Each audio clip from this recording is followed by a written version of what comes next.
Hello friends, स्वागत है आपका स्टडी फॉर सिविल सर्विस के यूट्यूब प्लेटफॉर्म पर फिर से द ब्यूरोक्रेसी में। जीएस 2 का अब जो हम टॉपिक डिस्कस करने जा रहे हैं वो इसका आखिरी पॉइंट है, पॉइंट नंबर 20। इसमें पढ़ना है आपको इंपॉर्टेंट इंटरनेशनल इंस्टीट्यूशंस के बारे में, एजेंसीज एंड फोरा, देयर स्ट्रक्चर एंड मैंडेट। महत्वपूर्ण अंतर्राष्ट्रीय संस्थाएं और मंच, उनकी संरचना। ठीक है, तो ये एक ऐसा टॉपिक है जो आपने प्रीलिम्स की तैयारी के दौरान भी पढ़ा होगा। जीके के फॉर्म में इसको देखा जाता है, कई सारी जीके की किताबों में भी इनका उल्लेख रहता है। वनडे वाले एग्जाम में भी बच्चे इस वाले टॉपिक को पढ़ते ही हैं, तो इसको बस एक रीडिंग मारनी है आपको एग्जाम में जाने से पहले। तो आइए पता लगाते हैं कि विश्व की कौन कौन सी अंतर्राष्ट्रीय संस्थाएं हैं जिसके बारे में आपको पता होना चाहिए। इनफैक्ट आपको पता है, ठीक है, मैं तो खाली बस आपको बता रहा हूँ कि इन सब चीज़ों के बारे में भी थोड़ा सा हो सके तो एक नज़र मार लीजिएगा। यूएनओ के बारे में हम सभी जानते हैं, इसकी स्थापना 24 अक्टूबर 1945 को हुई थी। ठीक है, इससे पहले वर्ल्ड वॉर फर्स्ट हुआ था जो 1919 में समाप्त हुआ था। उसके बाद एक संस्था बनाई गई थी जिसका नाम था league of Nations. League of nation दूसरा विश्व युद्ध नहीं रोक पाया और 1939 में ही दूसरा विश्व युद्ध शुरू हो जाता है। यानी कि वो एक कह सकते हैं मोटे तौर पर एक असफल संस्था रही होगी। 1945 तक सेकेंड वर्ल्ड वॉर चली और इन 6 सालों में सबसे बड़ा नरसंहार आज तक हमें देखने को मिलता है। दोबारा ऐसा नरसंहार ना हो, क्योंकि अब तो न्यूक्लियर वेपन है सबके पास, तो उसके लिए एक अंतर्राष्ट्रीय संस्था होनी चाहिए जो कम से कम एक मॉनिटर की भूमिका निभा सके। तो अमेरिका के राष्ट्रपति रूजवेल्ट का नाम सुना होगा आपने, जिन्होंने एक शब्द दिया जिसका नाम था यूनाइटेड नेशंस। तो हम कह सकते हैं कि एक ऐसी संस्था का निर्माण किया गया जो अंतर्राष्ट्रीय स्तर की सबसे बड़ी संस्था है आज भी, यूएनओ अर्थात यूनाइटेड नेशंस ऑर्गेनाइजेशन, संयुक्त राष्ट्र संघ। इसी के साथ साथ इसकी कुछ स्पेशलाइज्ड एजेंसीज भी हैं। ठीक है, स्पेशलाइज्ड एजेंसीज भी हैं जो अपना काम करती हैं। जैसे नाम सुना होगा आपने यूनेस्को का, सुना है ना नाम यूनेस्को, धरोहर सूची में शामिल कर लिया गया, इस प्रकार की चीजें आप पढ़ते ही होंगे। यूनिसेफ का नाम सुना होगा आपने, ठीक है, United Nation International Children's Emergency Fund, FAO, Food and Agriculture Organisation, Food Programme. तो ये सब कुछ स्पेशलाइज्ड एजेंसीज हैं यूएनओ की। साथ ही साथ इसके ऑर्गन्स हैं, जिसमें 6 ऑर्गन आते हैं। सेक्रेटेरिएट है ना, और सिक्योरिटी काउंसिल है, इंटरनेशनल कोर्ट ऑफ जस्टिस है, न्यास परिषद है, ट्रस्टीशिप काउंसिल कहते हैं जिसको। तो उसमें सिक्योरिटी काउंसिल की क्या भूमिका है, इन सब के बारे में आप पढ़ना जब शुरू करेंगे तो सारी बातें आपको समझ में आएगी। भारत इसके फाउंडिंग मेंबर्स में से एक था, क्योंकि उस समय ब्रिटिश का हिस्सा था इंडिया। तो क्योंकि 1945 में भारत गुलाम था, तो obviously by default India is a member of, founding member of what, founding member of UNO. तो यूएनओ आज भी संस्था के रूप में काम कर रही है, लेकिन क्या पूरी तरीके से सफल है, इस पर बहस जारी है।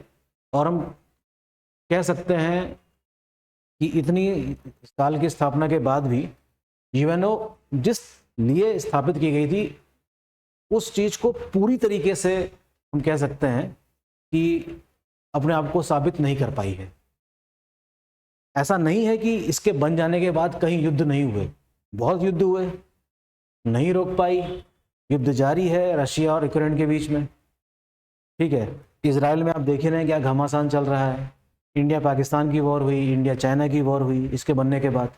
लेकिन फिर भी ऐसी बड़ी भयंकर आपदा मानव जाति के लिए फिलहाल तो नहीं देखने को मिली।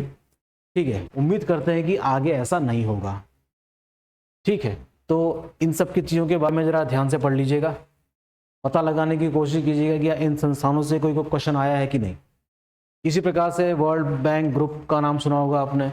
तो ब्रेटन वुड्स कॉन्फ्रेंस में हो सकता है कि आपको शॉर्ट नोट लिखने को आ जाए। तो ब्रेटन वुड कॉन्फ्रेंस जो हुई थी उसका आउटकम माना जाता है किसकी स्थापना? वर्ल्ड बैंक हो गया, आईएमएफ हो गया, इस प्रकार की चीज़ें। वर्ल्ड बैंक के क्या फीचर्स हैं, क्या पर्पस होते हैं, कौन कौन इसका सदस्य है, और जितने नाम हमने यहाँ पर लिखे हैं इन सब का सदस्य भारत है। और भारत एक बड़ी इंपॉर्टेंट भूमिका निभाता है सदस्य के रूप में, ठीक है, एक जिम्मेदार देश की भूमिका निभाता ही है भारत, ठीक है। तो वर्ल्ड बैंक के बारे में पढ़ लेंगे आप कि एक international bank of reconstruction and development है इसका असली नाम वैसे देखा जाए तो, ठीक है, जो ध्वस्त हो चुकी इकोनॉमीज थी उनका पुनरुद्धार करने के लिए ये बैंक लोन प्रोवाइड करता है लॉन्ग टर्म। इसी प्रकार से देखिए इंटरनेशनल डेवलपमेंट एसोसिएशन है, जो पुअरेस्ट कंट्रीज हैं उनको हेल्प करने के लिए। इंटरनेशनल फाइनेंस कॉरपोरेशन, ठीक है। देखिए मीगा बड़ा इंपॉर्टेंट है भाई, मीगा के बारे में पढ़ के जाइएगा, हो सकता है क्वेश्चन आ जाए। मल्टीलेटरल इन्वेस्टमेंट गारंटी एजेंसी, ठीक है ना, सुना होगा नाम आपने इसका, तो एक बार पढ़ भी लीजिएगा हो सके तो।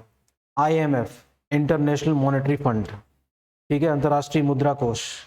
गीता गोपीनाथ का नाम सुना है आपने, इससे संबंध है उनका, okay. International monetary fund short term loan provide करता है। क्या प्रोवाइड करता है? शॉर्ट टर्म लोन प्रोवाइड करता है। कौन? आईएमएफ। क्या भारत ने यहाँ से लोन लिया है?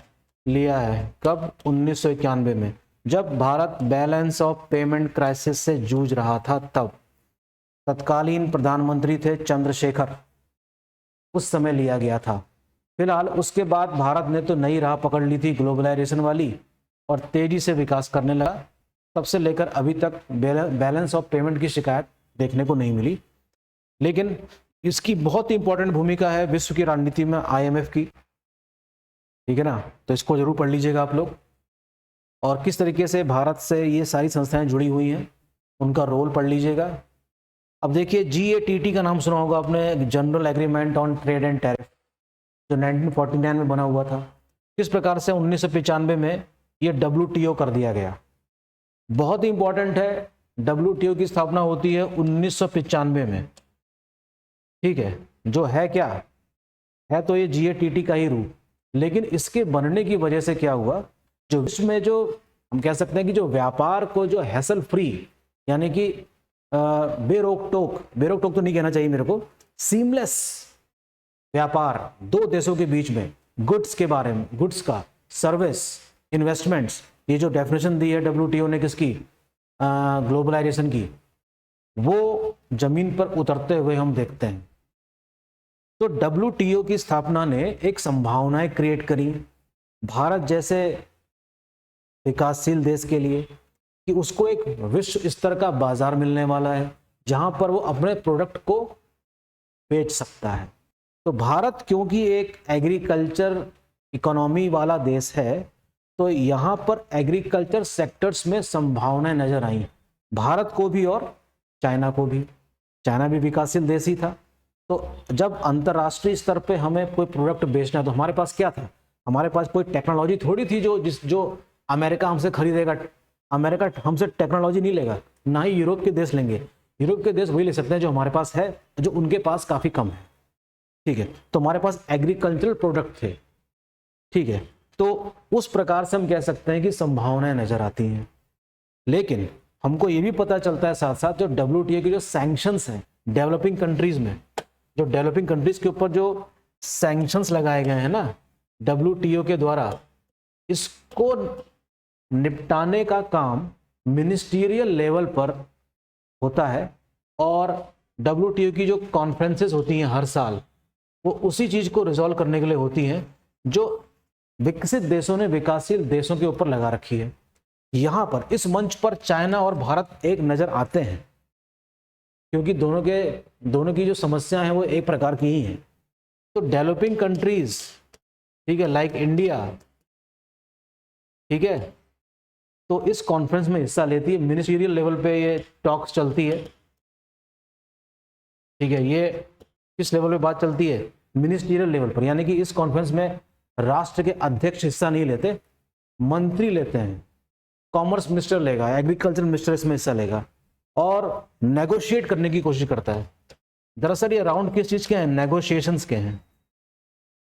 जो सैंक्शंस लगाए गए हैं, ठीक है, तो भारत का प्रोडक्ट अमेरिका के मार्केट में बिक सके उस अंतर्राष्ट्रीय स्तर पे, क्या हमारे प्रोडक्ट उस परीक्षा में पास हो पाते हैं या नहीं, या जानबूझकर इनको बाहर कर दिया जाता है, इस प्रकार की तमाम बातें जो सैंक्शंस लगाए गए हैं। 3 लाइट का नाम सुना होगा आपने, ट्रैफिक लाइट ग्रीन है ना, और ऑरेंज, ब्लू, जो ट्रैफिक सिग्नल की तरह दिखाई पड़ती हैं। तो WTO एंड इंडियन एग्रीकल्चर, ये जो चैलेंज है ये आपको पढ़ने को मिलेगा इंडियन इकोनॉमी वाले पार्ट में। दरअसल ये उससे रिलेटेड है मामला पूरा, WTO एंड इंडियन एग्रीकल्चर। समझ रहे हैं बात? तो ये सब टॉपिक्स प्लीज क्लियर करिए। अगर आपने पहले पढ़ रखा है तो सिर्फ एक रीडिंग से काम चल जाएगा। इसी प्रकार से और भी कई सारी संस्थाएं हैं। अगर वर्ल्ड बैंक है तो एशिया ने भी अपना डेवलपमेंट खोला, डेवलपमेंट बैंक, जिसका नाम है क्या, ADB, 1966 में स्थापित हुआ था। इसका भी लगभग वही काम है जो वर्ल्ड बैंक का है, लेकिन एशिया के देशों को प्रोवाइड करेगा हेल्प। इसी प्रकार से ब्रिक्स का नाम सुनाई है आपने, जिसकी मीटिंग जारी थी कल तक। तो उन्होंने भी अपना एक बैंक खोला जिसका नाम क्या है, न्यू डेवलपमेंट बैंक। ठीक है, कहाँ पर है आपको पता ही है, एशियन इंफ्रास्ट्रक्चरल इन्वेस्टमेंट बैंक। ठीक है, तो रीजनल लेवल पर यानी कि एशिया के लेवल पर भी ये सारे बैंक स्थापित किए गए हैं। ठीक है, तो आप समझ सकते हैं कि टॉपिक नंबर 20 में आपको ये सारी चीज़ें पढ़ लेनी होगी। ठीक है, एक रीडिंग मारेंगे सारी बात समझ में आ जाएगी। ओके, तो इस वाले टॉपिक नंबर 20 में आपको इन्हीं सब चीज़ों से रूबरू होना पड़ेगा। बेसल नॉर्म्स देख सकते हैं, क्या देख सकते हैं, बेसल्स नॉर्म देख सकते हैं, इसका संबंध बैंकिंग से ही है। वैसे बेसल नाम का शहर स्विट्जरलैंड में, बेसल 1, बेसल 2, बेसल 3, उसके जो प्रोविजंस हैं कब से भारत में लागू हुए, इस प्रकार की तमाम चीज़ें आपको पढ़ के समझ में आ जाती हैं। इकोनॉमी वाला पार्ट है वैसे ये। ठीक है, तो अब हमारा प्रवेश हो जाता है GS 3 वाले उसमें। तो नेक्स्ट लेक्चर में हो सकता है मैं GS 3 से स्टार्ट करूं, या फिर उत्तराखंड वाला पार्ट हम शुरू कर सकते हैं। अगर आपको उत्तराखंड वाला पार्ट पढ़ना है तो हो सके तो इस लेक्चर को सुनते सुनते अगर आप कमेंट बॉक्स में कमेंट लिखें कि मैं उत्तराखंड के बारे में पढ़ाऊं तो आप भेज सकते हैं। अदरवाइज हम सीक्वेंस में चलेंगे और GS 3 उठाएंगे। थैंक यू, मिलते हैं।